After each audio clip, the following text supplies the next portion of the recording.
Hello everyone.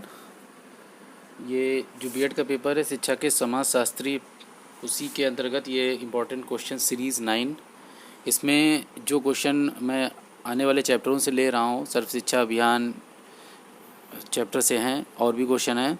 तो ये question आ चुके हैं कई बार और ये सीरीज़ बहुत इंपॉर्टेंट है। मुझे आशा है कि इससे कोई ना क्वेश्चन आएगा ज़रूर आपके एग्ज़ाम में।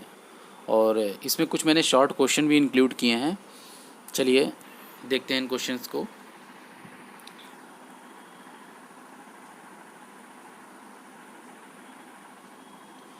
जो पहला क्वेश्चन है, शिक्षा के अधिकार अधिनियम 2009 की 4 कमियों का वर्णन कीजिए।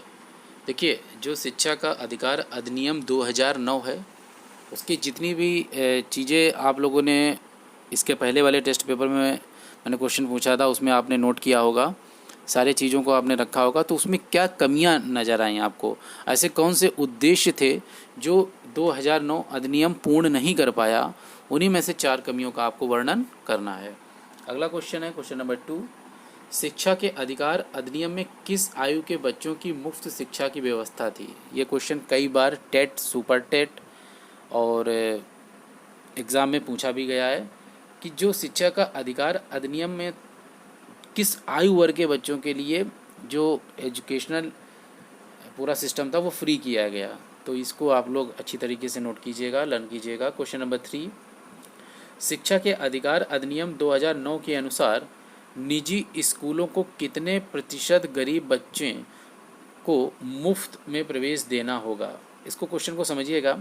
देखिए, जो शिक्षा का अधिकार अधिनियम 2009 बना, उस अधिकार अधिनियम 2009 के अनुसार एक आयु वर्ग था, उस आयु वर्ग के बच्चों को फ्री ऑफ कॉस्ट शिक्षा तो देनी थी, लेकिन जो प्राइवेट इंस्टीट्यूट थे, जो स्ववित्त पोषित संस्थानें थीं, उनको उनके यहाँ जितनी सीटें थी उसके अकॉर्डिंग कुछ प्रतिशत में उन सीटों पर बच्चों को फ्री में एडमिशन देना था। मतलब उन सीटों पर जो वो स्टूडेंट प्रवेश करते उनका वो फीस नहीं ले सकते थे। तो वो कितने प्रतिशत था, क्वेश्चन ये कह रहा है। आशा है क्वेश्चन आप लोग समझ गए होंगे। Question number 4।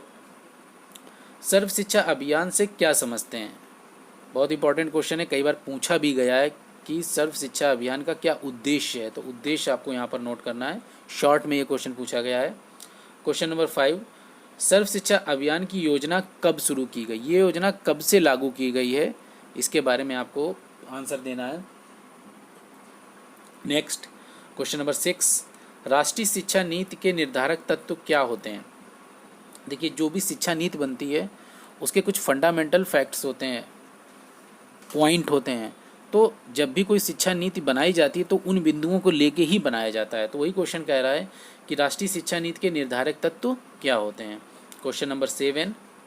राष्ट्रीय शिक्षा नीति के निर्माण की आवश्यकता के बारे में किस आयोग ने सर्वप्रथम अपना प्रतिवेदन प्रस्तुत किया। वो कौन सा आयोग था जिसने ये संस्तुति दी कि राष्ट्रीय शिक्षा नीति का निर्माण होना चाहिए, उसको अपडेट होना चाहिए, मतलब उसमें कुछ ना कुछ वर्षों के अंतराल में चेंजेस होने चाहिए।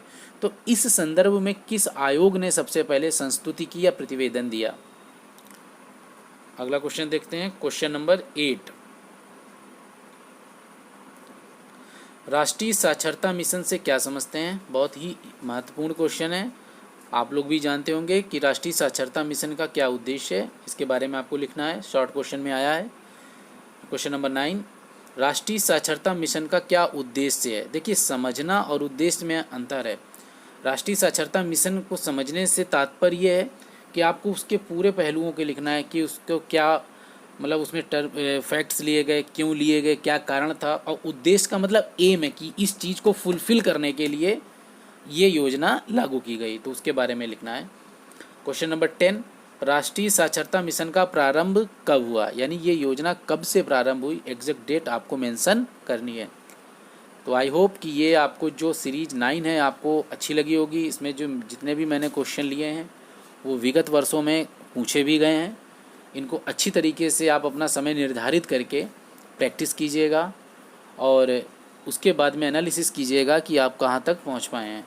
ये सीरीज चलती रहेगी और जितने भी इम्पोर्टेंट क्वेश्चन विगत वर्षों में आए हुए हैं मैं उनको क्रमबद्ध तरीके से ऐसे ही आपके सामने वीडियो बनाकर लाता रहूँगा।